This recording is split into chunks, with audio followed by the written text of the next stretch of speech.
we go. Go live. Hi, Miles.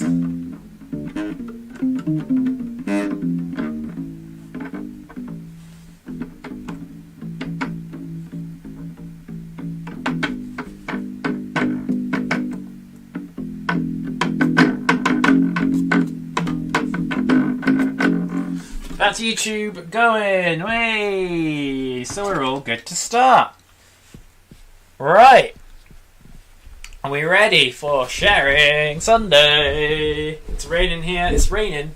I think it's pretty much raining everywhere. It's raining just up here. It's like a skylight kind of window. So it almost feels like it's raining on top of me, but luckily there's some glass in the way. Yeah, well, most of the photos I actually have to share today are baby photos. We've got loads of them and had a great time going through those. We've got a few videos to show as well. We've got videos from George, got videos from Rose, got a video from Lloyd. Oh, it's not raining in Whitney. Oh. It might do soon, though. Abingdon is raining right now. Hi, Amanda. Hi, Sophia on YouTube. Well, are we ready for some baby photos? Well, that's not true. First, we've got one baking picture to share, and then it's on to the baby photos. Baking comes before babies, apparently. Wow, it's because for baking I just put B, and then baby I put the whole word baby. So, there we go. Hi, Lloyd. Glad you're here. We are ready. Whoa, sneak peek. Well, let's just go for this photo now. We had our summer disco yesterday, and as always, really great to see everyone dancing. Do much better dancing than me and Florence do. And every week we mention afterwards, we go, wow, George is such a great dancer, and here he is doing a floss, looking really cool in his hat and his glasses. Well done, George. And he's got his bright yellow submarine. It was a summer theme yesterday, so a bright yellow t-shirt. Very summery indeed. On Wednesday, I sent out a recipe to make a sponge cake. And my man Ryan did not disappoint. Look at that. Fresh strawberries on the top. That cream looks incredible in the middle. That's a really tasty looking sponge, if I do say so myself. Hang on, let me just arrange this so I can see what you guys are saying on the old FEB. Let's move this over. Okay. Right then, guys, are we ready? Our first baby photo is someone dressed as a bee. As a baby. Now, this is someone... Yeah, I've got your photos, Adil, don't you worry. They'll be coming. Oh, and it is raining in Whitney. So, this is someone... We may have seen her on our Zoom quiz. Hi, Alex. She goes to Didcot Youth Club. Name begins with an A. She has a brother called Stephen who goes to Tuesday Night Club. If anyone thinks they know who this might be, I will give you a few seconds to answer. One thing about this is there's some people in here that we don't see very often on the comments and stuff, so people might not know the people, but we'll see. This is Abby, or AB. Hey! She's dressed as AB. We're having fun already, guys. Up next, this is one of our current trainees. Also, I think a Wednesday Night Club member. Name starts with an A. Can't think of any other clues without giving it away, so I'll give you a few seconds to answer. Love her dress. Me and Florence looked through these earlier and we were both saying that is a fantastic dress.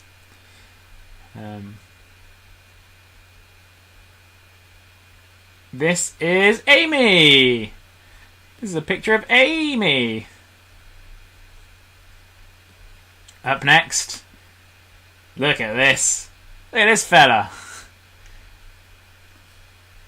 So this is someone we do often see on our comments and things in the live streams, and we also see his sister Phoebe. He's a member. He's a young person in the South. So in the South, there's no other way of saying it. I was about to say my area. Not my area anymore. Sarah's area.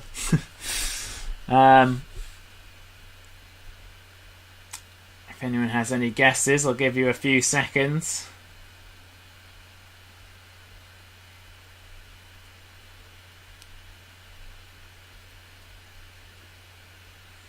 Yeah.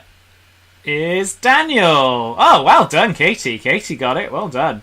And I can really see it, because obviously I know Daniel quite well, being him being in the South, and I think I could guess that one without being told it was him. Definitely still has that kind of look about him. Up next, another regular. Particularly on Sharing Sundays, we often see lots of photos of what this person gets up to. His name starts with an E. He goes to Tuesday Night Club, I think.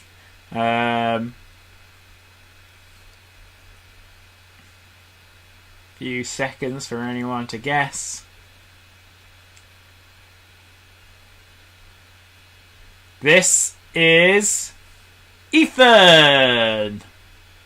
This is Ethan. Okay. Up next, another regular. This man goes to Breakfast Club, and this man goes to Wednesday Night Club. Loves a game of cricket. His name starts with a G. Who do we all think it could be? He's here now. Oh, and Ethan's here too.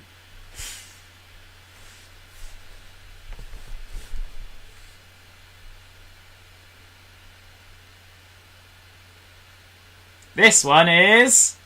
drum roll. George! This one is George. Yeah, well done. Ethan got it. Up next, we got another G. Now this G goes to Compass on a Tuesday and a Wednesday. This G loves Harry Potter. Oh, deal! Got it straight away. Look at that. Yes, this is Gergo. Or as his sister called him, the young Greatest Showman, because he's got all of his clown costume on there. It looks like he's singing, which was about to be my next clue. Loves to sing. Okay, up next, we've got someone who begins with H. This guy really loves films. He really loves video games.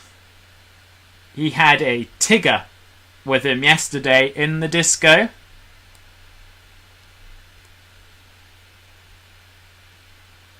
If anyone can guess who this is, begins with an H.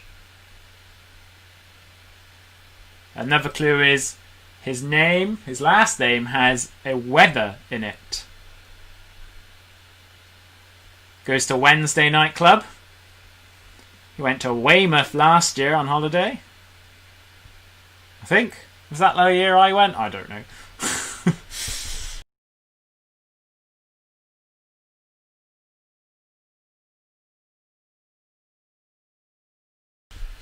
No, he went to Spain last year.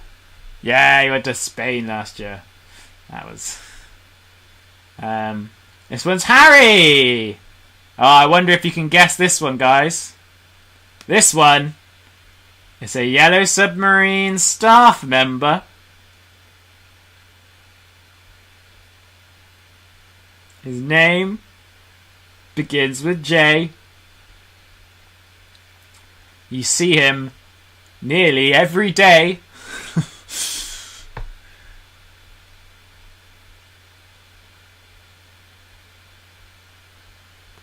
wonder if people can tell who this is. The hair colour might be a clue. That's me, that's right. Who we got next? Oh, it's another J. This one's not a staff member. This J, whoa, he's been coming to Yellow Submarine for a long time. He now goes to Wednesday nightclub. He is here now. This J really likes Star Wars. This J really likes doing sports. And this J likes to call me Jackie Chan.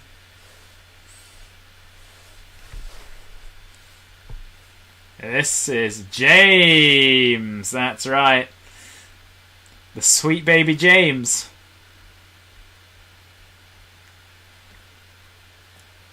Alright, up next. Hey, this man. He's another J. These are in alphabetical order, so it does make sense for all the J's to be together. Loves a dance. Goes to Monday Night Club.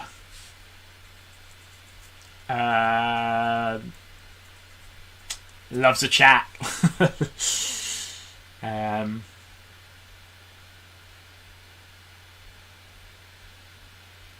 Works at Gap.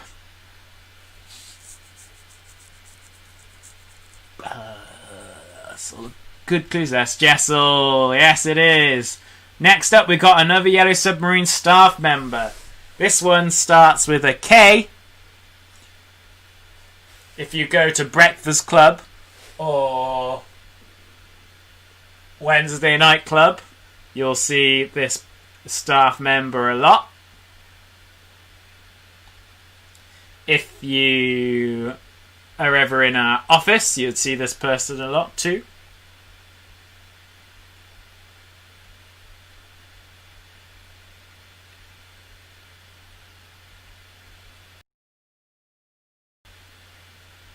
Person wears a lot of flowery things. It's Kate. That's right, this is Kate.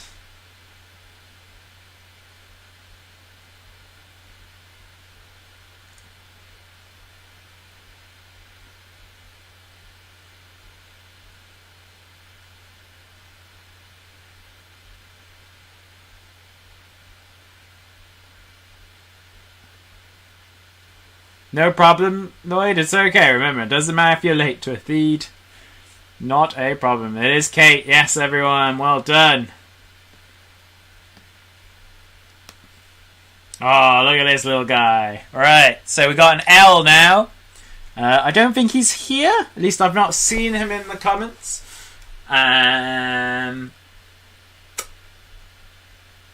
Only comes to holiday activities at the moment. Really loves the Twits book.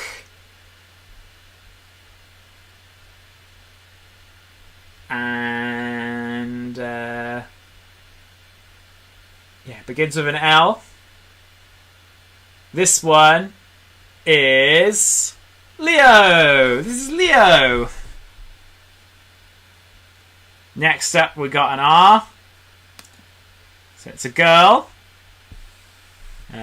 Takes part in our Whitney-based young people's activities. Last week we saw her painting with her friends on Zoom, and we saw her walking in the woods. Name starts with an R.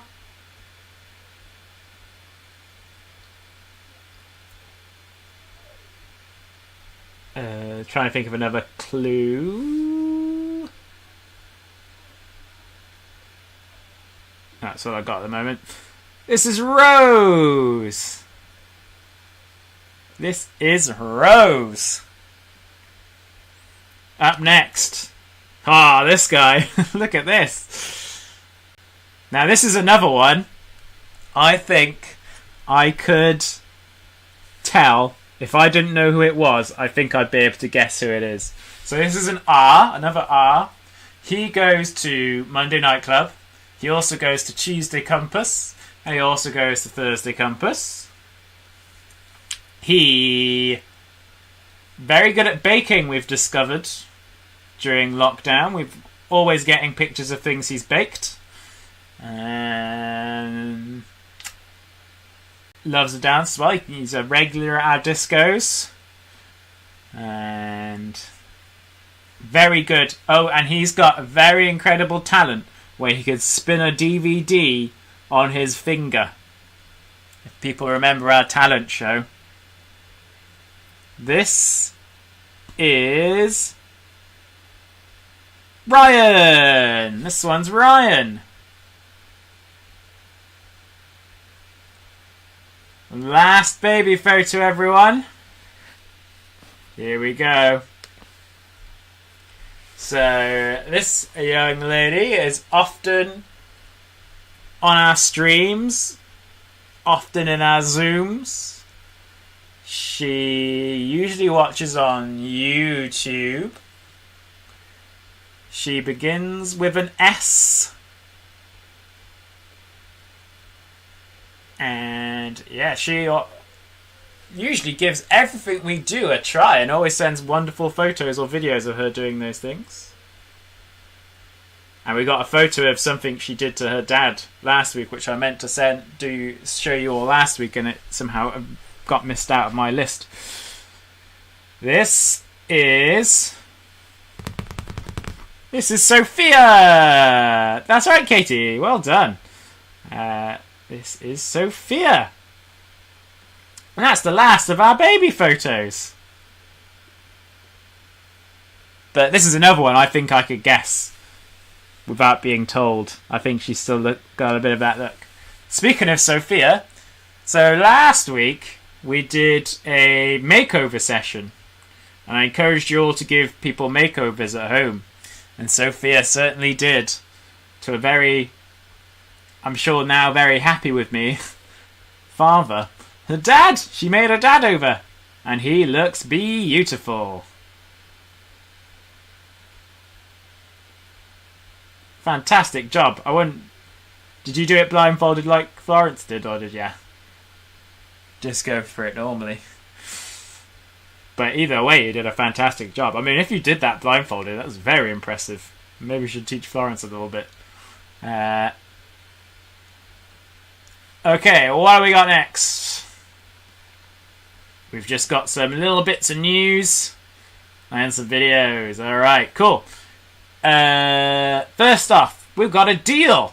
Now, Adil sent me some photos of when he went to Old Trafford in December, I think it was. You might correct me if I've misremembered any of this, Adil. And he said this was their view from where they were sat. I don't know if... did you tell me who they were playing? Who were they playing, Adil? So yeah, he saw Manchester United play. Adil's favourite team. Also Lloyd's favourite team as well. Possibly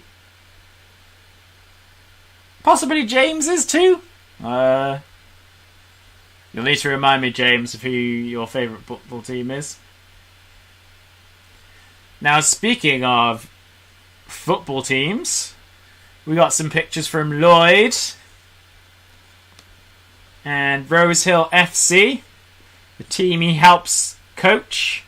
If you look, you can see he's there. It was against Crystal Palace. Nice. You can see Lloyd's in the back there. On the top one, he's kind of between the fella with the glasses and the person with darker hair. Behind the kid with glasses. And then the bottom one, he is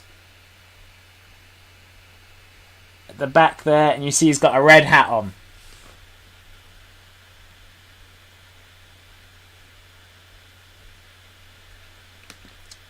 This photo. Now, I was here for this. In fact, I took this photo. I think. Yeah, I did. This is Lloyd with the... Well, I don't know if he still is, because I don't know if the virus delayed things, but at the time... yes, it was for your 22nd birthday. Thank you for reminding me, Adil. So I can't keep all that stuff open for when I do the videos, when people send me their the details. But yeah, this is Lloyd with, at the time, the Mayor of Abingdon. Me and Lloyd helped do some teas and coffees at an event. And yeah, the Mayor of Abingdon was there. And he gave Lloyd a present to say thank you for helping. I think he got a box of chocolates, I think. Oh, I didn't. Hi, Daniel. We've got some colouring that Lloyd has done. Now, I know that Lloyd's a Manchester United fan, so colouring a Liverpool photo is almost sacrilegious. But Lloyd just really enjoys colouring, so he'll colour anything he wants, even if it's a football team he doesn't support as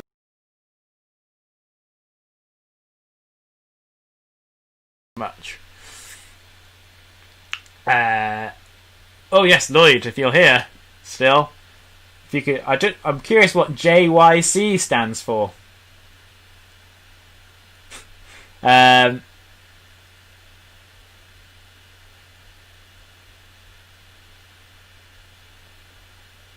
I'm not sure. JYC. I can't even figure it out, but lovely colouring. And yeah, speaking of colouring, our photo of the week this week is one of Lloyd's colourings. And the reason behind that is I challenged Lloyd to see if he could colour in a picture and use 10 different colours. And boy oh boy did he deliver with his fantastic colouring that Lloyd did. And I was so impressed when I saw it. I was like, you the man, Lloyd, when I saw that. Last picture is from Ryan, and he went and visited a dairy farm and got to get nice with the up and close with the cows. And here Ryan is with those cows. Rosehill Junior Youth Club. Thank you, Lloyd. That's what JYC stands for. Bang. There it is. JYC. Lovely photos, everyone. Thank you so much for sending all those in. As always, a pleasure, and really loved seeing all your baby photos, everyone. Really, really lovely to see all of those. So, next we've got some videos to share with you all.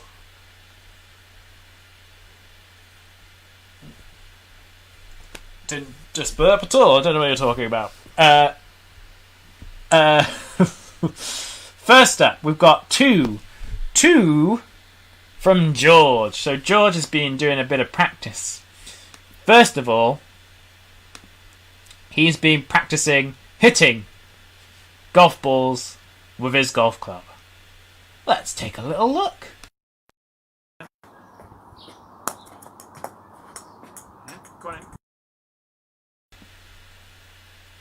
Oh yeah, in fact, yes please, would love to see your baby picture deal. And the other thing George has been practicing is catching. So his dad was hitting golf... That sounds weird. Wasn't hitting golf balls at him. He was hitting golf balls for him to catch. Maybe a better way of phrasing it. So let's take a look. And I'm really impressed by George's catching in this. This is amazing. It's like a ninja. He's like, whoo, whoo, whoo. Let's have a look.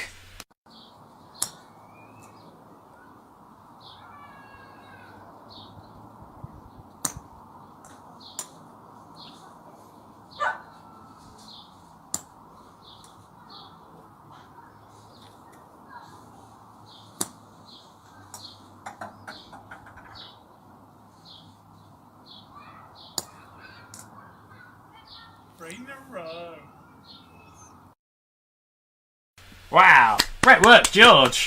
Really impressed.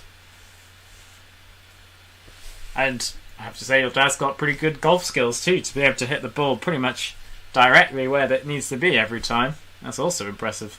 So, well done, George's dad. Up next, got a picture that video that Lloyd sent from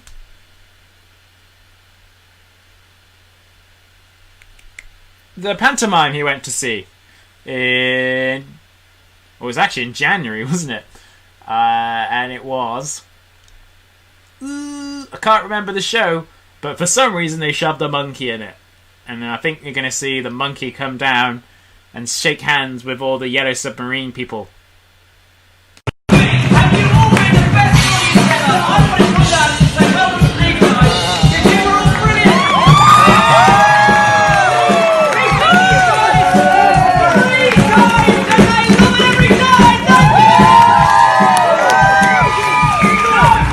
Thank you so much. Best audience ever. Have a brilliant day.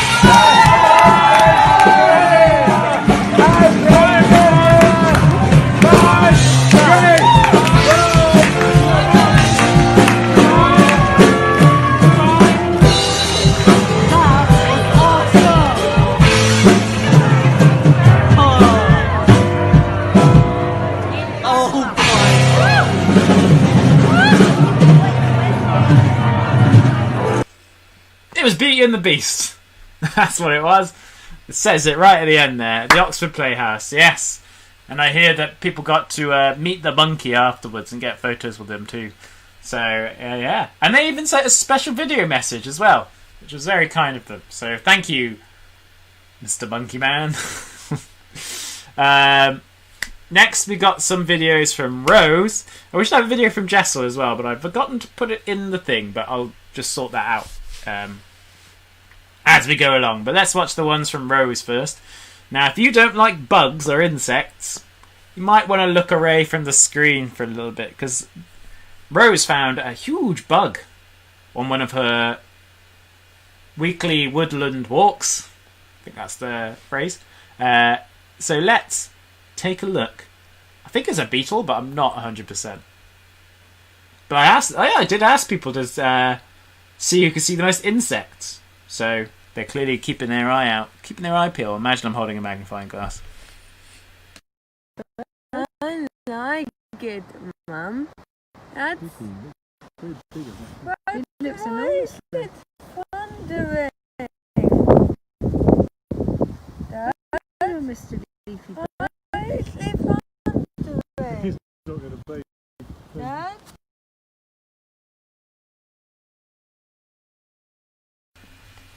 Huge! Massive! I don't know if the camera makes it look bigger as well, but it looks colossal. Colossal. I don't know what it is. Maybe it's too big to be a beetle, right? I don't know. Almost looks a bit cockroachy, but I don't know. Also, Rose has been doing some cooking, and it looks delicious. If you like sausages, you're gonna like it. What are you making, Rose? I'm making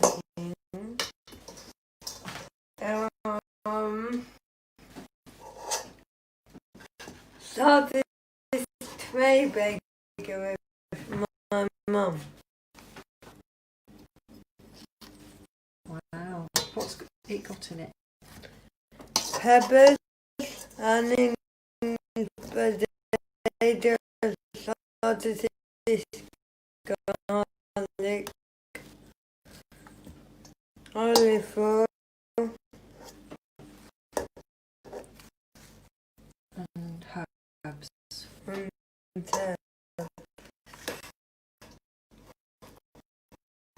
Yum.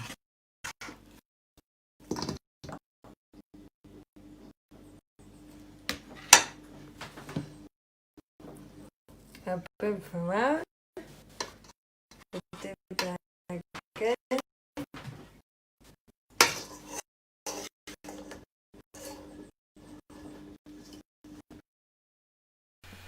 not sure why they're being a bit judgery there. Maybe it's the type of video file they are, I'm not sure. I'm really not sure why I did that.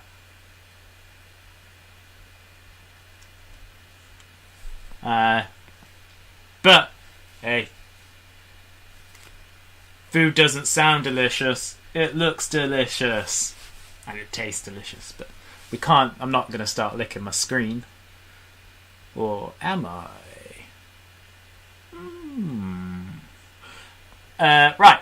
You can have a little bit of black screen for a second whilst I sort out Jessel's video. So just bear with me for one moment.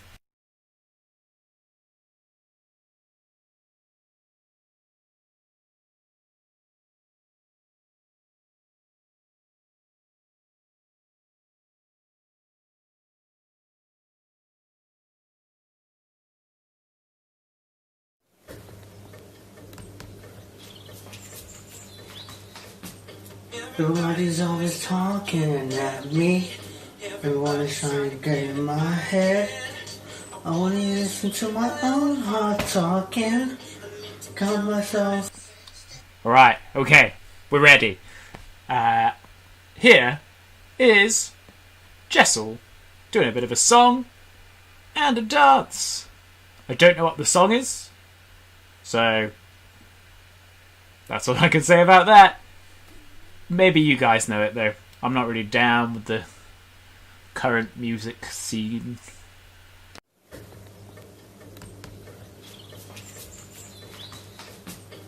Everybody's always talking at me. Everyone is trying to get in my head. I wanna listen to my own heart talking. Count myself instead. Never forget you want. Never. I never get out. Ever. I didn't have. You ever not know? Did you ever not know? Not gonna stop, that's who I am. Baby, it's my plan. You know you can't. Bet on it, bet on it, bet on it, bet on it. Right, that is the day. Like I want today is the day. That forgot me what I say. On it, bet on it, bet on it, bet on it. Oh, no less power taken. On every move I make. Always breaking. Make the same mistakes. Children will never harm. Ever. No, never, never blame you. I try again. But you never say it my way. Not gonna stop, that's who I am. Here's my plan. You know you can't.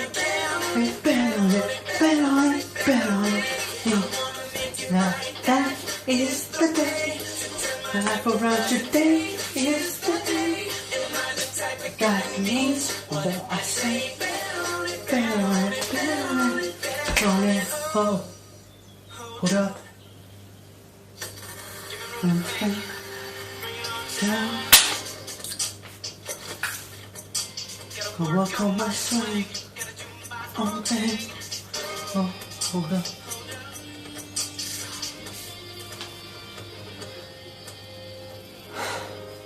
Not good at all to see yourself, not recognize your face. I know it's such a scary place. Ooh, the answer wrong inside of me. All I gotta do is believe. I'm not gonna stop, I've got to give my shot. So I am to the top. Bang it, bang it, bang it. Bang it down. Make it right, that is the way. I'm not going to today is the day. The type of guy needs what I say. Bet on it. They can bet on me. Way! Well done, Jessel! So, yeah, apparently it's from one of the High School Musical films, which is the one we saw him do last week also was. So, that makes sense, because I know he does love High School Musical. Right, well, that's all my pictures of everyone. So, I guess it's time to move to story time. And that means I have to, get Instagram up. Checking connection. We're live on Instagram as well. Whee! So we're going to carry on reading James and the Giant Peach by Roald Dahl. We're up to chapter 20. So, last time, we and James met all of the different bugs that were living inside the peach that had been made giant as well as the peach. So the peach went giant, as did some insects. So there was a spider, a centipede, an old green grasshopper, a silkworm, a glowworm, a regular worm, and a ladybird. I don't think I've missed anyone out, but they very well may do. And they were all very friendly, and they said they'd been waiting for James, and he was a bit surprised to hear that.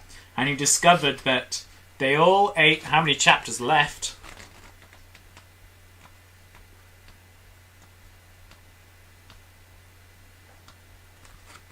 $18 chapters left, so we're not going to finish it today. So, James spent the night in the peach, and the next morning, Centipede bit the kind of bit that was connecting it to a tree, and the peach rolled out the garden, and as it rolled out the garden, it flattened Aunt Sponge and Aunt Spiker. It did. It went rolling down the hill, causing all sorts of mayhem. Went through a chocolate factory, which had a river of chocolate in it.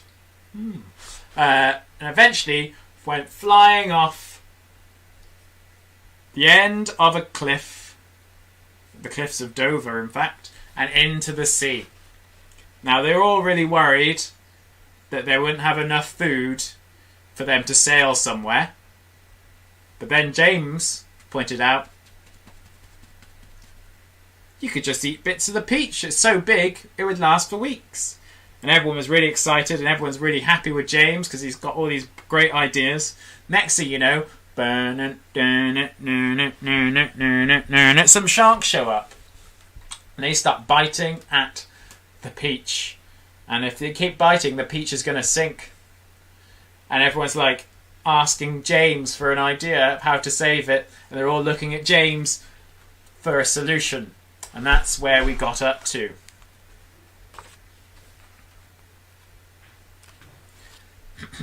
Now, I can't quite remember all the voices I was doing last time, so I'll just try my best. Hi, Luke.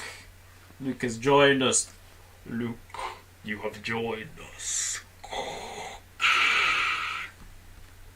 There is something that I believe we might try, James Henry Trotter said slowly. I'm not saying it will work.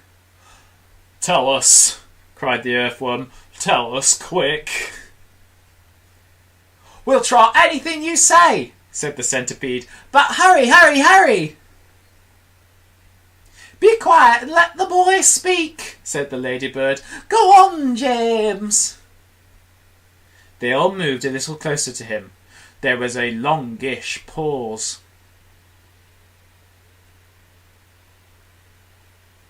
Go on, they cried frantically. Go on! And all the time, while they were waiting, they could hear the sharks threshing around in the water below them. It was enough to make anyone frantic. Come on, James, the ladybird said, coaxing him. I'm afraid it's no good after all, James murmured, shaking his head. I'm terribly sorry. I forgot. We don't have any string. We need hundreds of yards of string to make this work.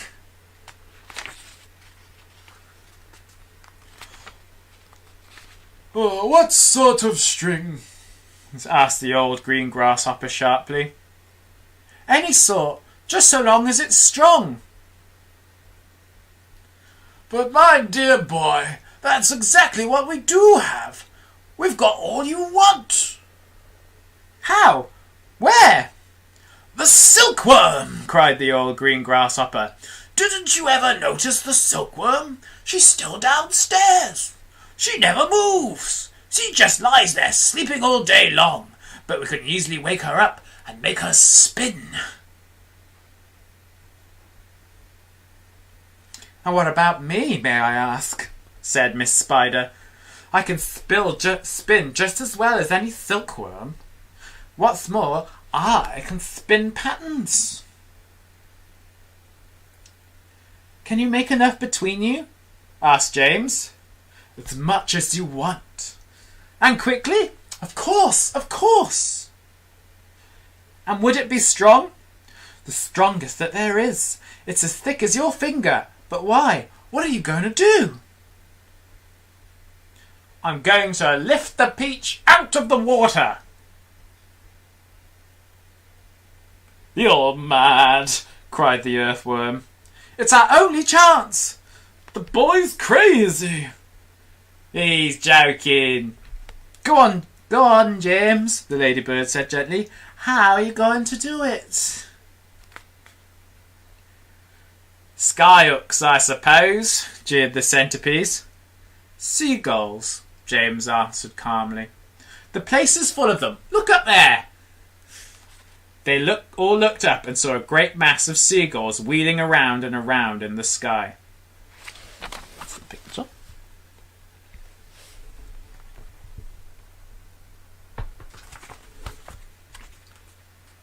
I'm going to take a long silk string, James went on, and I'm going to loop one end of it around a seagull's neck, and I'm going to tie the other end of the stem to the stem of the peach. He pointed to the peach stem, which was standing up like a short, thick mast in the middle of the deck. Then I'm going to get another seagull and do the same thing. Then another. And another. Ridiculous, they shouted. Absurd. Poppycock. Balderdash. Madness. And the old green grasshopper said, How can an old few seagulls lift an enormous thing like this up into the air, and all of us as well? It would take hundreds, thousands. There is no shortage of seagulls, James answered.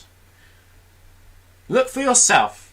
We'll probably need 400, 500, 600, maybe even 1,000. I don't know.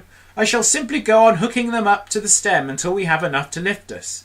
They'll be bound to lift us in the end. It's like balloons. You give someone enough balloons to hold, I mean really enough, and then he goes up. And a seagull has more lifting power than a balloon. If only we had the time to do it. If only we had not sunk first by those awful sharks. You're absolutely off your head, said the earthworm. How on earth do you propose to get a loop of string round a seagull's neck? I suppose you're going to fly up there and catch it yourself. The boy's dotty, said the centipede. Let him finish, said the ladybird. Go on, James. How would you do it? With bait. Bait? What sort of bait? With a worm, of course. Seagulls love worms. Didn't you know that? And luckily for us, we have here the biggest, fattest, pinkest, juiciest earthworm in the world. You can stop right there, said Earthworm. That's quite enough. Go on, the other says, beginning to grow interested. Go on. The seagulls have already spotted him, James continued. That's why there's so many of them circling round. But they daren't come down to get him whilst all the rest of us standing here. This is what... Stop! Cried the Earthworm. Stop, stop, stop. I won't have it. I refuse. Be quiet, said the centipede. Mind your own business. I like that. My dear earthworm, you're going to be eaten anyway, so what's the difference does it make whether it's sharks or seagulls?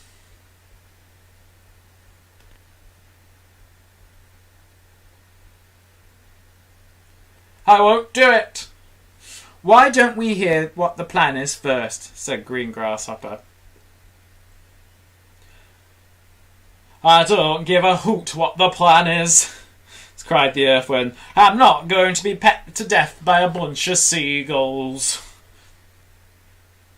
You will be a martyr, said the centipede. I shall respect you for the rest of my life.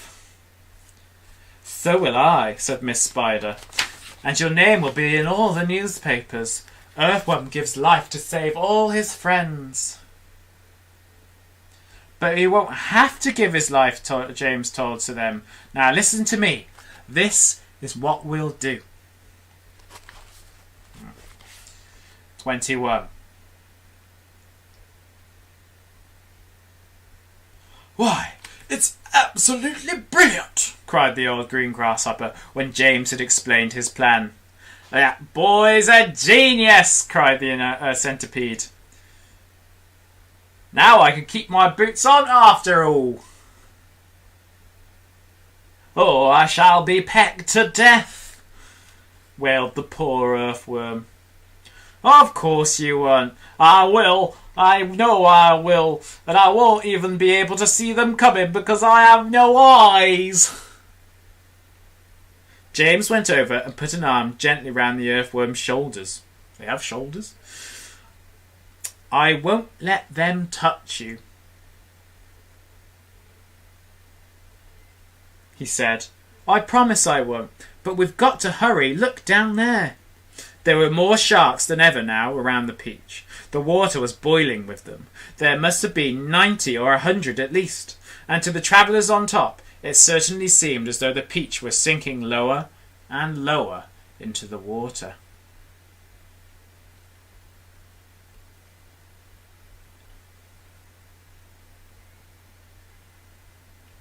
Action stations! James shouted. Jump to it! There's never a moment to lose! He was the captain now, and everyone knew it. They would do whatever he told them. All hands below deck, except Earthworm, he ordered. Yes, yes, they said, eagerly as they scuttled into the tunnel entrance. Come on, let's hurry! And you, Centipede, James shouted. Hop downstairs and get that silkworm to work at once. Tell her to spin as she's never spun before. Our lives depend on it, and the same applies to you, Miss Spider. Hurry on down. Start spinning. 22. In a few minutes, everything was ready. It was very quiet now on the top of the beach. There was nobody in sight. Nobody except the earthworm. One half of the earthworm, looking like a great, thick, juicy pink sausage, lay innocently in the sun for all the seagulls to see. The other half of him was dangling down the tunnel. James was crouching close behind the earthworm in the tunnel entrance, just below the surface, waiting for the first seagull. He had a loop of silk string in his hand. The old green grasshopper and the ladybird were further down the tunnel, holding on to the earthworm's tail, ready to pull him quickly in out of danger as soon as James gave the word. And far below, in the great stone of the beach, the glowworm was lighting up the room so that the two spinners, the silkworm and Miss Spider, could see what they were doing. The centipede was down there too, exhorting them both frantically to greater efforts, and every now and again James could hear his voice coming up faintly from the depths, shouting, Spin, silkworm, spin, you great fat lazy brute! Faster, faster, and we'll throw you to the sharks! Here comes the first seagull, whispered James. Keep still now, earthworm, keep still. The rest of you get ready to pull. Please don't let it spike me, begged the earthworm. I won't. Shh. Out of the corner of one eye, James watched the seagull as it came swooping down towards the earthworm, and then suddenly it was so close that he could see its small black eyes and its curved beak, and the beak was open and ready to grab a nice piece of flesh out of the earthworm's back. "Pull!" shouted James. The old green grasshopper and the ladybird gave the earthworm's tail an enormous tug, and like magic the earthworm disappeared into the tunnel. At the same time, up went James's hand, and the seagull flew right into the loop of silk that he was holding out. The loop, which had been cleverly made, tightened just the right amount, but not too much around its neck, and the seagull was captured. "Hooray!" shouted the old green grasshopper, peering out of the tunnel.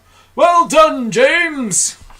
Up flew the seagull, with James paying out the silk string as it went. He gave it about 50 yards. Picture is a picture. Hello, Jade. Oh, I've sent lots of messages about photos this week, Alex. And then tied the string to the stem of the peach. "Next one," he shouted, jumping back into the tunnel. "Up you get again, earthworm. Bring up some more silk, centipede." "Oh, I don't like this at all," wailed the earthworm. "It only just missed me. I even felt the wind on my back as it went swishing past." "Shh," whispered James. "Keep still. Here comes another one." So they did it again, and again, and again, and the seagulls kept coming, and James caught them, one after the other, and tethered them to the peach stem. 100 seagulls, he shouted, wiping the sweat from his face. "Whew! Keep going," they cried. "Keep going, James." 200 seagulls, 300 seagulls, 400 seagulls. The sharks, as though sensing they were in danger of losing their prey, were hurling themselves at the peach more furiously than ever, and the peach was sinking lower and lower still in the water. 500 seagulls, James shouted. "Silkworm says she's running out of silk," yelled the centipede from below. "She says she can't keep it up much longer. Nor can Miss Spider." "Tell them they've got to," James answered. "They can't stop now." "We're lifting," somebody shouted. "No, we're not. I felt it." "Put on another seagull, quick." "Quiet, everybody, quiet. Here's another one coming now." This was the 501st seagull, and the moment that James caught it and tethered it to the stem with all the others, the whole enormous peach suddenly started rising up, slowly out of the water. Here we go, hold on, boys." But then it stopped, and there it hung. It hovered and swayed, but it went no higher. The bottom of it was just touching the water. It was like a delicately balanced scale that needed only the tiniest push to tip it one way or the other. "One more will do it," shouted the old green grasshopper, looking out of the tunnel. "We're almost there." And now came the big moment. Quickly, the 502nd seagull was caught and harnessed to the peach stem. And then suddenly, but slowly, majestically, like some fabulous golden balloon, with all the seagulls straining at the strings above, the peach rose up, dripping out of the water, and began climbing towards the heavens. 23. In a flash, everybody was on top. "Oh, isn't it beautiful?" they cried. "What a marvellous feeling." "Goodbye, sharks." "Oh boy, this is the way to travel." Miss Spider, who was literally squealing with excitement, grabbed the centipede by the waist, and the two of them started dancing round and round the peach stem together. The earthworm stood up on his tail and did a sort of wriggle of joy all by himself. The old green grasshopper kept hopping higher and higher in the air. The ladybird rushed over and shook James warmly by the hand. The glowworm, who at the best of times was a very shy and silent creature, sat glowing with pleasure near the tunnel entrance. Even the silkworm, looking white and thin and completely exhausted, came creeping out of the tunnel to watch this miraculous ascent. Ascent means going up. Up and up they went, and soon they were as high as the top of a church steeple above the ocean. "I'm a bit worried about the peach," James said to the others as soon as all the dancing and shouting had stopped. "I wonder how much damage those sharks have done to it underneath. It's quite impossible to tell from here." "Why don't I go over this side and make an inspection?" Miss Spider said. "There'll be no trouble at all, I assure you." Here's a picture of the peach in the sky. And you can see all the sharks in the ocean below as well if you look really closely. Though I don't know how well it comes up on the camera. Oh, my feet are going funny from sitting on them. Pins and needles. Got pins in, oh, it's all numb. Oh. Oh. And without waiting for an answer, she quickly produced a length of silk thread. "Be back in a jiffy," she said. And then she walked calmly over to the edge of the peach and jumped off, paying out the thread behind her as she fell. Abseiling. Wouldn't it be dreadful if the thread broke?" the ladybird said. There was rather a long silence.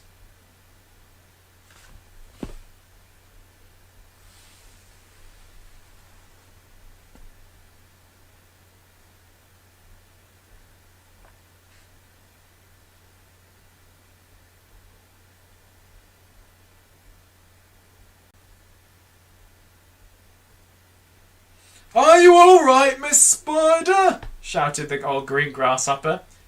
"Yes, thank you," her voice answered from below. "I'm coming up now." And up she came, climbing foot over foot up the silk thread, and at the same time tucking the thread back cleverly into her body as she climbed past it. "Is it awful?" they asked her. "Is it all eaten away? Are there great holes in it everywhere?" Miss Spider clambered back onto the deck, with a pleased but also rather puzzled look on her face. "You won't believe this," she said, "but actually there's hardly any damage down there at all. The peach is almost untouched. There are just a few tiny pieces out of it here and there, but nothing more." "You must be mistaken," James told her. "Of course she's mistaken," the centipede said. "I promise you I'm not," Miss Spider answered. "But there were hundreds of sharks around us. They churned the water into froth. We saw their great mouths open and shutting. I don't care what you saw," Miss Spider answered. "They certainly didn't do much damage to the peach." Then why did we start sinking?" the centipede asked. "Perhaps we didn't start thinking," the old green grasshopper suggested. "Perhaps we were all so frightened that we simply imagined it." This, in point of fact, was closer to the truth than any of them knew. A shark, you see, has an extremely long, sharp nose, and its mouth is set very awkwardly underneath its face, and a long way back. This means it is more or less impossible for it to get its teeth into a vast, smooth, curving surface, such as the side of a peach. Hi, Jessel. Even if the creature turns onto its back, it still can't do it, because the nose always gets in the way. If you have ever seen a small dog trying to get its teeth into an enormous ball, then you'll be able to imagine roughly how it was with the sharks and the peach. "It must have been some kind of magic," the ladybird said. "The holes must have healed up by themselves." "Oh, look! There's a ship below us!" James shouted. Everybody rushed to the side and peered over. None of them had ever seen a ship before. "It looks like a big one. It's got 3 funnels. You can't even see the decks. Let's wave to them. Do you think they can see us?" Neither James nor any of the others knew it, but the ship that was now passing beneath them was actually the Queen Mary, sailing out of the English Channel on her way to America. And on the bridge of the Queen Mary, the astonished captain was standing with a group of his officers, all of them gaping at the great round ball hovering overhead. "I don't like it," the captain said. "Nor do I," said the first officer. "Do you think it's following us?" said the second officer. I tell you, I don't like it," muttered the first captain. "Could be dangerous," the first officer said.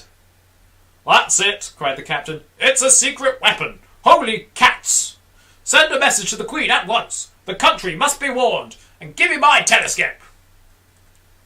My hat seems fitting for this part of the book. The first officer handed the telescope to the captain. The captain put it to his eye. "There's birds everywhere!" he cried. "The whole sky is teeming with birds. What in the world are they doing?"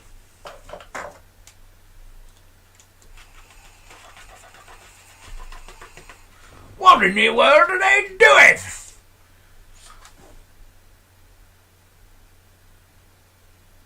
"The whole sky is teeming with birds. What in the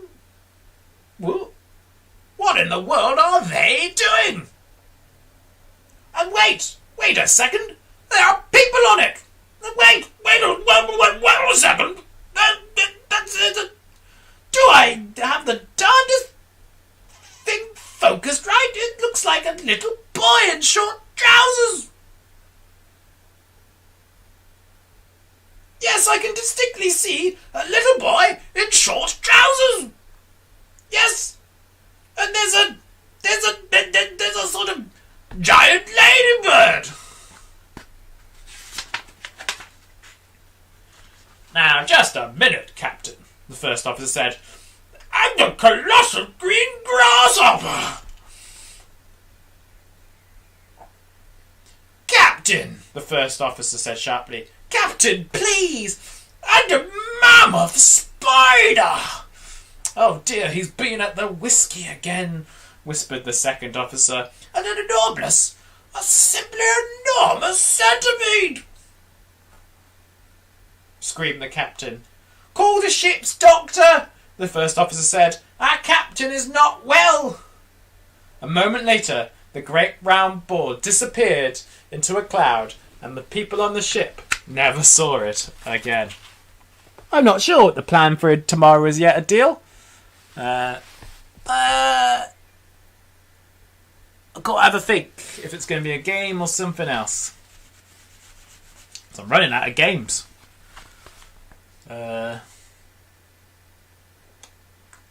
Like we should do if we do a game, it'll be a Switch game, because we haven't done a Switch game for a while.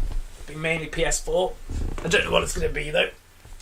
Chapter 24. But up on the beach itself, everyone was still happy and excited. "I wonder where we'll finish up this time," the earthworm said. "Who cares?" they answered. "Seagulls always go back to the land sooner or later." Up and up they went, high above the highest clouds, the peach swaying gently from side to side as it floated along. "Wouldn't this be a perfect time for a little music?" the ladybird asked. "How about it, old green grasshopper?" "With pleasure, dear lady," the old green grasshopper answered, bowing at from the waist. "Oh, hooray! He's going to play for us!" they cried, and immediately the whole company sat themselves down in a circle around the old green musician, and the concert began. From the moment that the first note was struck, the audience became completely spellbound, and as for James, never had he heard such beautiful music as this. In the garden at home on summer evenings, he had listened many times to the sound of grasshoppers chirping in the grass, and he had always liked the noise that they made. But this was a different kind of noise altogether. It was real music, chords, harmonies, tunes, and all the rest of it. And what a wonderful instrument the old green grasshopper was playing upon. It was like a violin. It was almost exactly as though he were playing upon a violin. The bow of the violin The part that moved was his back leg. The strings of the violin, the part that made the sound, was the edge of his wing. He was only using the top of his back leg, the thigh, and he was stroking this up and down against the edge of his wing with incredible skill, sometimes slowly, sometimes fast, but always with the same easy flowing action. It was precisely the way a clever violinist would have used his bow, and the music came pouring out and filled the whole blue sky around them with magic melodies. When the first part was finished, everyone clapped madly, and Miss Spider stood up and shouted, "Bravo! Encore! Give us some more!" "Did you like that, James?" the old green grasshopper asked, smiling at the small boy. "Oh, I loved it," James answered. "It was beautiful. It was as though you had a real violin in your hands." "A real violin?" the old green grasshopper cried. "Good heavens, I like that. My dear boy, I am a real violin. It is a part of my own body." "But do all green grasshoppers play their music on violins the same way you do?" James asked him. "No," he answered, "not all. If you want to know, I happen to be a short-horned green grasshopper. I have 2 short feelers coming out of my head. Can you see them? There they are. They are quite short, aren't they? That's why they call me a shorthorn. And we shorthorns are the only ones who play our music in the violin style, using a bow. My long-horned relatives, the ones who have long curvy feelers coming out of their heads, make their music by simply rubbing the edges of their top 2 wings together. They are not violinists, they are wing rubbers. And a rather inferior noise these wing rubbers produce too. It may sound, if I may say so, it sounds more like a banjo than a fiddle." I quite like the sound of a banjo. I don't think that's anything to be ashamed of. "How fascinating this all is," cried James. "And to think that all up until now I had never even wondered how a grasshopper makes these sounds." Oh, I think I can move this leg now. There we go, yeah, I can feel my foot again. Oh.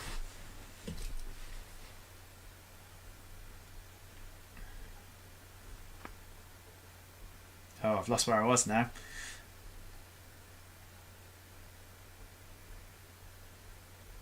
"My dear young fellow," the old green grasshopper said gently, "there are a whole lot of things in this world of ours that you haven't started wondering about yet. Where, for example, do you think that I keep my ears?" "Your ears? Why, on your head, of course." Everyone burst out laughing. "You mean you don't even know that?" cried the centipede. "Try again," said the old green grasshopper, smiling at James. You can't possibly keep them anywhere else." "Oh, can't I?" "Well, I give up. Where do you keep them?" "Right here," the old green grasshopper said. "On one on each side of my tummy."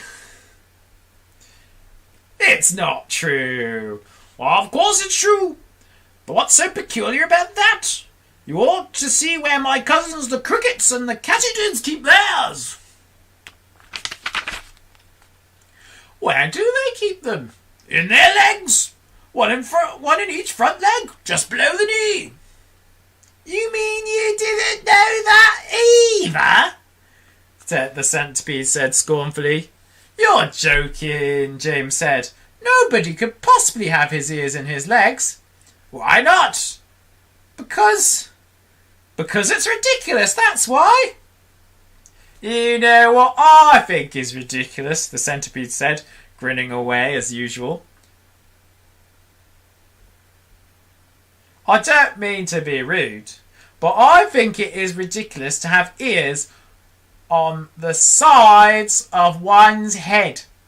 It certainly looks ridiculous. You ought to take a peek in the mirror someday and see for yourself."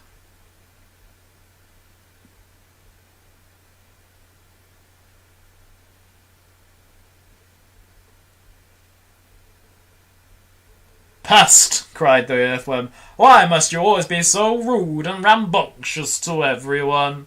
You ought to apologise to James at once. Chapter 25. James didn't want the earthworm and the centipede to get into another argument. So he said quickly to the earthworm, Tell me, do you play any kind of music? No, but I do other things, some of which are really quite extraordinary, said the earthworm, brightening. Such as what? Asked James. Well, the earthworm said, next time you stand in a field or a garden and look around you, then just remember this, that every grain of soil upon the surface of the land, every tiny bit of soil that you can see has actually passed through the body of an earthworm during the last few years. Isn't that wonderful? It's not possible, said James. My dear boy, it's a fact. You mean you actually swallow soil?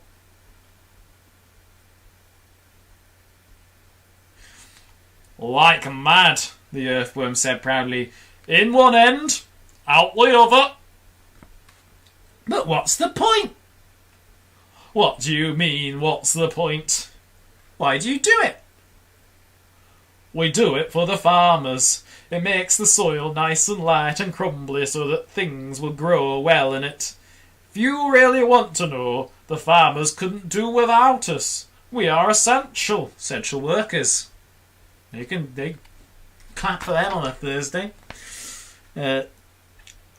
We are vital. So it is only natural that the farmer should love us. He loves us even more, I believe, than he loves the ladybird. The ladybird? Said James, turning to look at her. Do they love you too? I'm told that they do, the ladybird answered modestly, blushing all over. In fact, I understand that in some places the farmers love us so much that they go out and buy live ladybirds by the sackful and take them home and set them free in their fields. They are very pleased when they have lots of ladybirds in their field. But why? James asked. Because we gobble up all the nasty little insects that are gobbling up their farmers' crops. It helps enormously, and we ourselves don't charge a penny for our service. I think you're wonderful, James told her. Can I ask you one quite special question? Oh, please do. Well, is it really true that I can tell how old you are, how old a ladybird is, by counting her spots?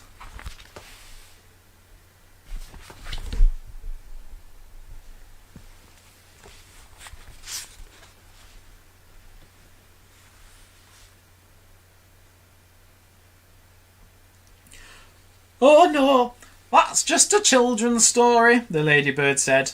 We never change our spots. Some of us, of course, are born with more spots than others, but we never change them. The number of spots that a ladybird has is simply a way of showing which branch of the family she belongs to. I, for example, as you can see for yourself, am a 9-spotted ladybird. I'm very lucky. Oh, my voice is going all over the place.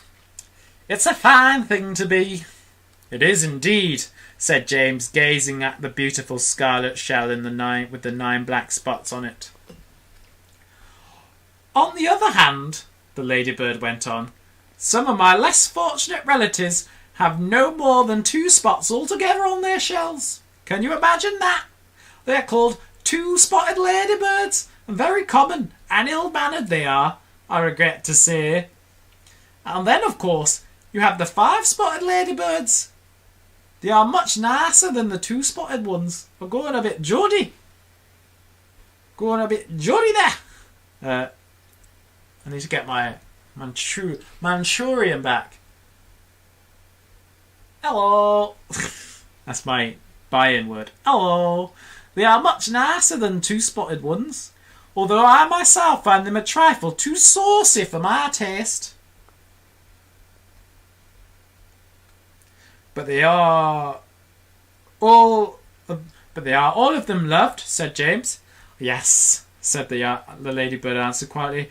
They are all of them loved. It seems that almost everyone around here is loved, said James. How nice this is.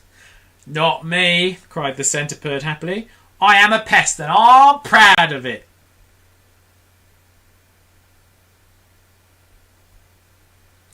Oh, I am such a shocking, dreadful pest.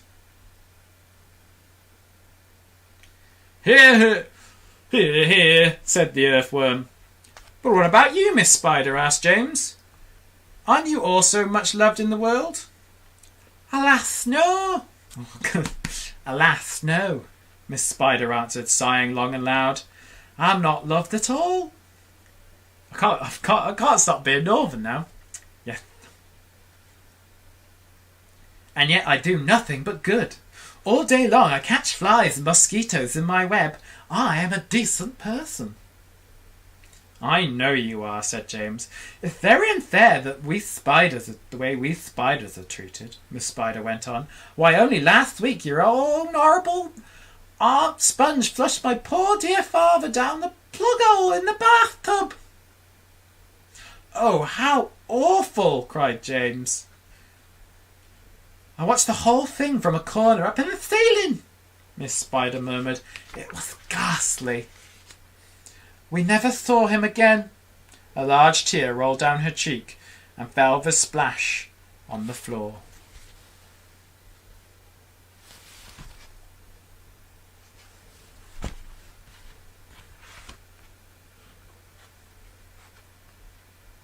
But is it not very unlucky to kill a spider? James inquired, looking around at the others. Of course it's unlucky to kill a spider, shouted the centipede. It's about the unluckiest thing anyone can do.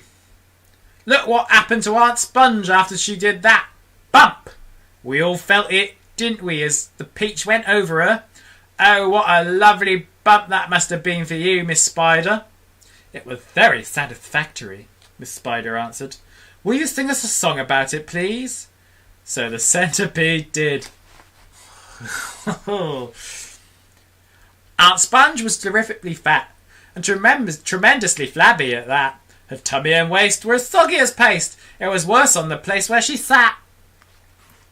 So she said, I must make myself flat. I must make myself sleek as a cat. I shall go without dinner to make myself thinner. But along came that peach, oh, that beautiful peach, and made her far thinner than that. That's very nice, Miss Spider said. Now sing about Aunt Spiker. With pleasure, the centipede answered, grinning.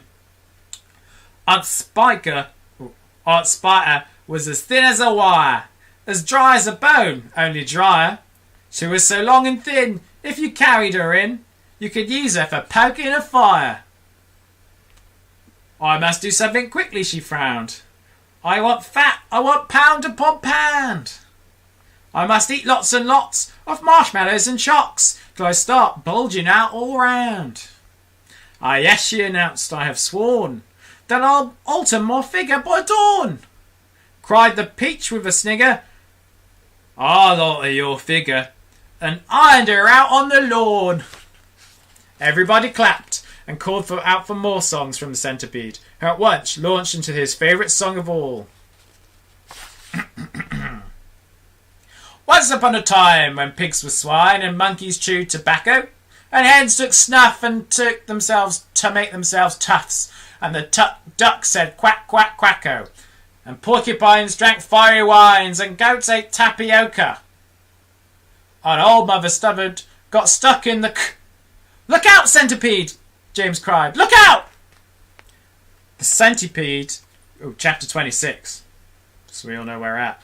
I think this will be the last one we read today, yes. The centipede, who had begun dancing wildly round the deck during his song, had suddenly gone too close to the downward curving edge of the peach, and for all of 3 seconds he stood teetering on the brink, swinging his legs frantically in circles in an effort to stop himself from falling over backwards into space. But before anyone could reach him, down he went. He gave a shriek of terror as he fell. Ah! Rushing to the side and peering over, saw his poor long body tumbling over through the air, getting smaller and smaller until it was out of sight. "Silkworm!" yelled James. "Quick! Start spinning!" The silkworm sighed, for she was still very tired from spinning all that silk for the seagulls, but she did as she was told. "I'm going down after him!" cried James, grabbing the silk string as if it started coming out of the silkworm and tying the end of it around his waist. "The rest of you hold on to Silkworm so I don't pull her over with me. And later on, if you feel me do 3 tugs on the string, start hauling me up again." He jumped and he went tumbling down after the centipede, down, down, down towards the sea below. And you can imagine how quickly the silkworm had to spin to keep up with the speed of his fall.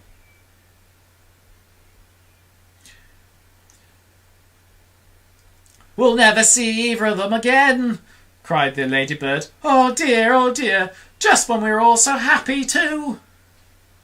Miss Spider, the glowworm, and the ladybird all began to cry. So did the earthworm. "I don't care a bit about the centipede," the earthworm sobbed, "but I did really love that little boy." Very softly, the old green grasshopper started to play the funeral march on his violin, and by the time he had finished, everyone, including himself, was stood in a flood of tears.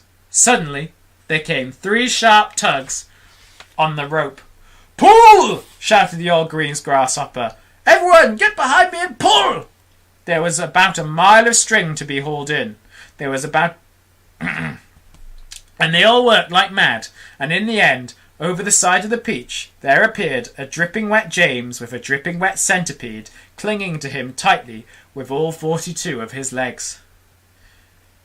"He saved me," gasped the centipede. "He swam around in the middle of the Atlantic Ocean until he found me." "My dear boy," the old green grasshopper said, patting James on the back, "I do congratulate you." "My boots!" cried the centipede. "Just look at my precious boots! They are ruined by the water." "Oh, be quiet," the earthworm said. "You're lucky to be alive."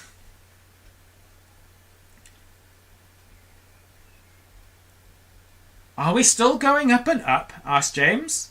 "We certainly are," answered the old green grasshopper, "and it's beginning to get dark." "I know. It'll be night soon.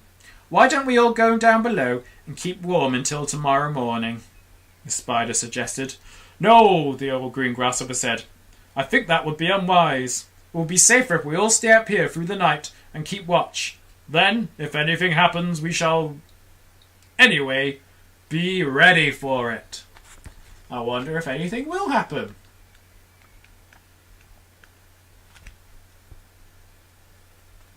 Oh no, I've miscounted.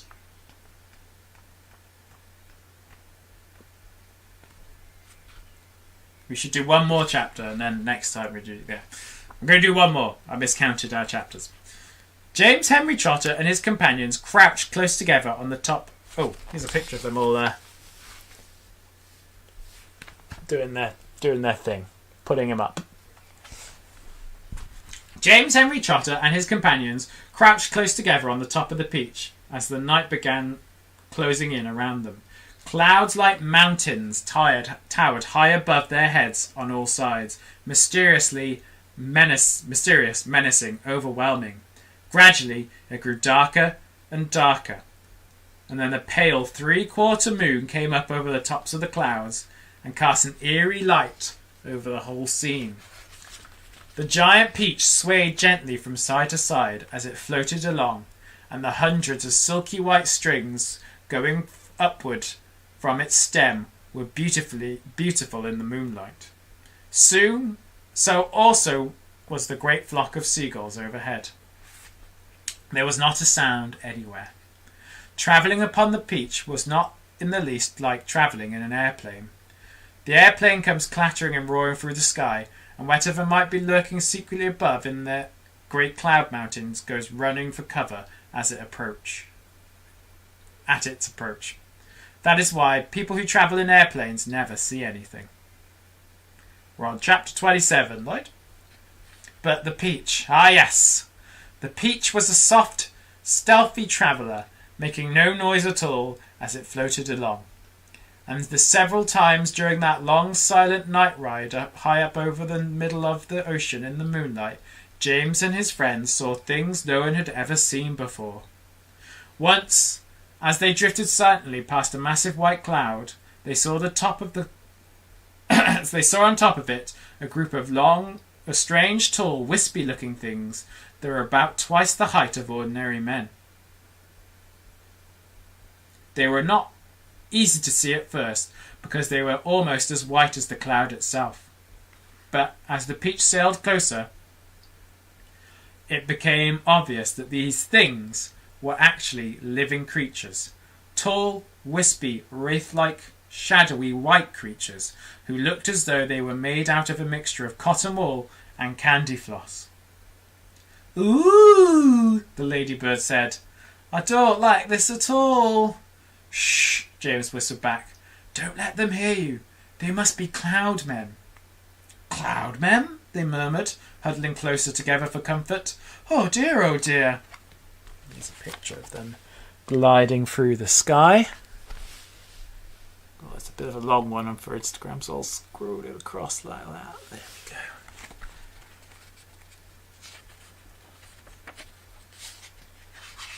we go. "I'm glad I'm blind and I can't see them," the earthworm said, "or I would probably scream."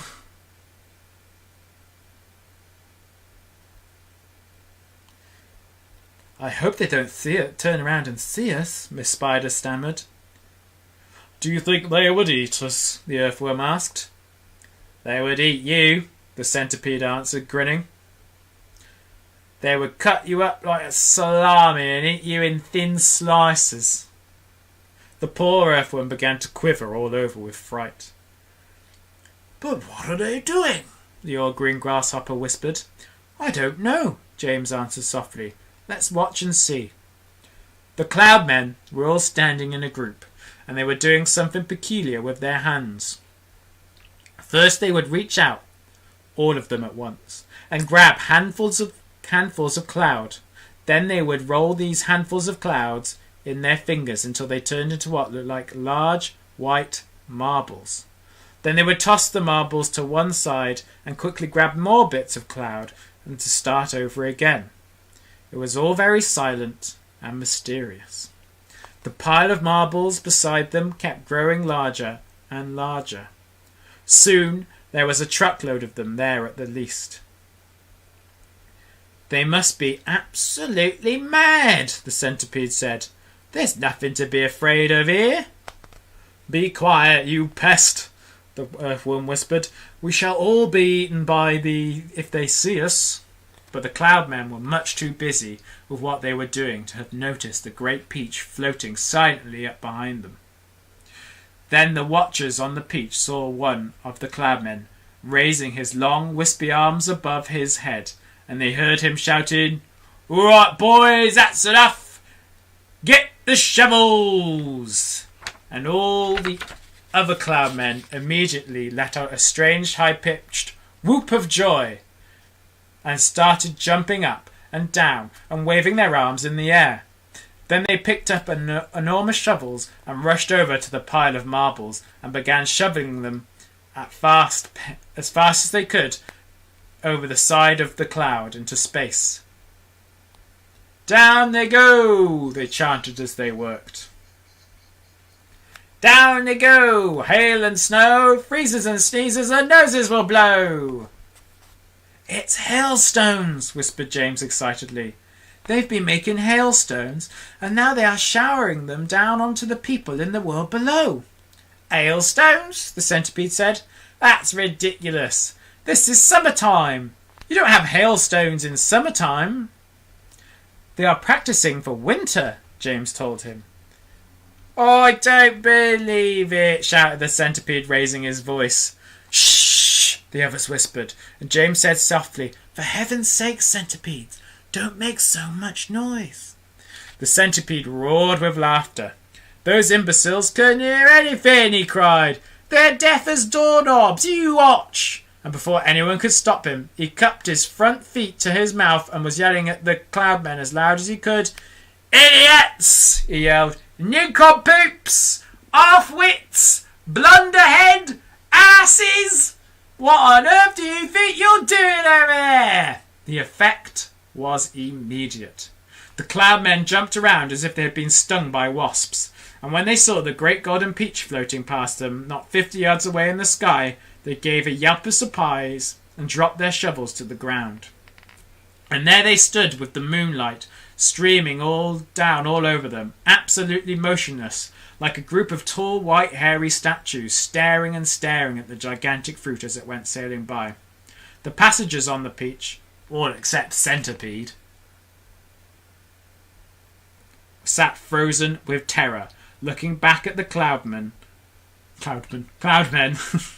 and wondering what was going to happen next.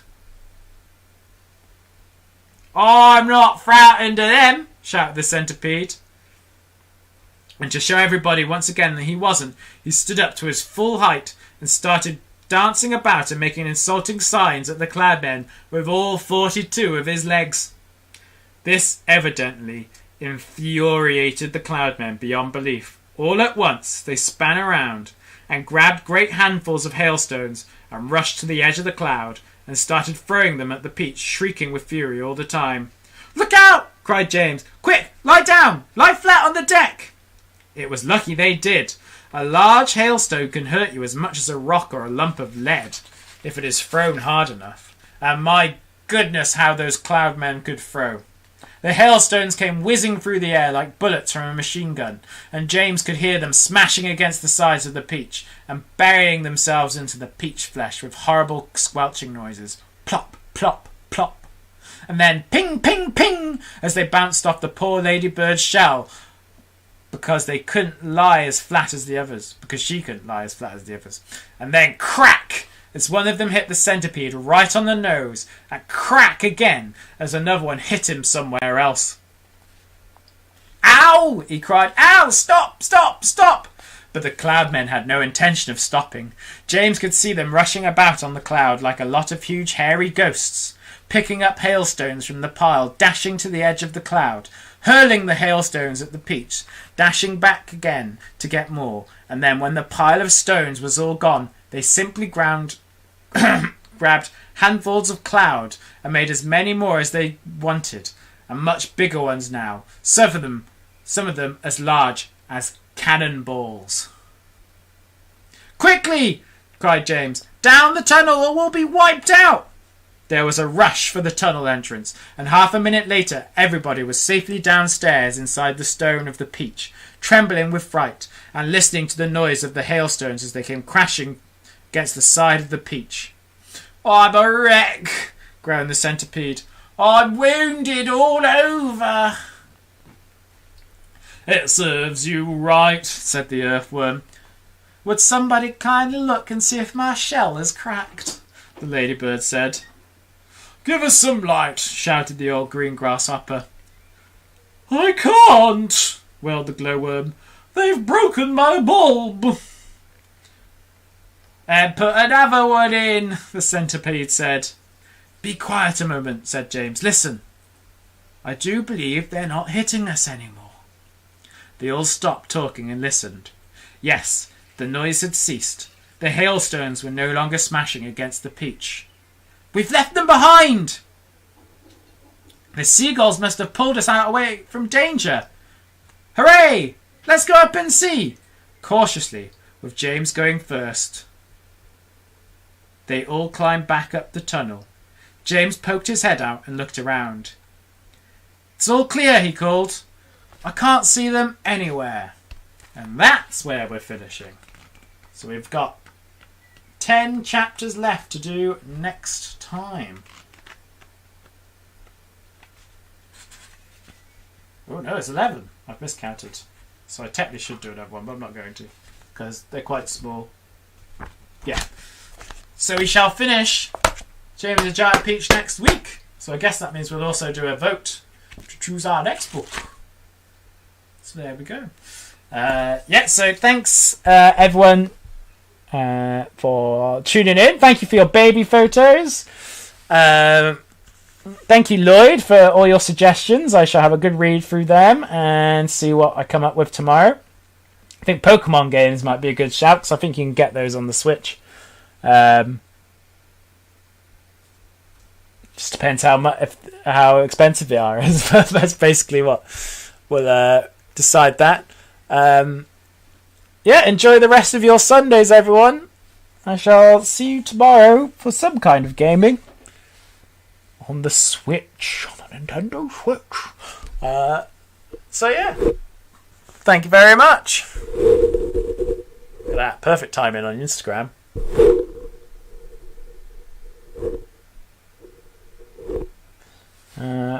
See you, Facebook. Bye.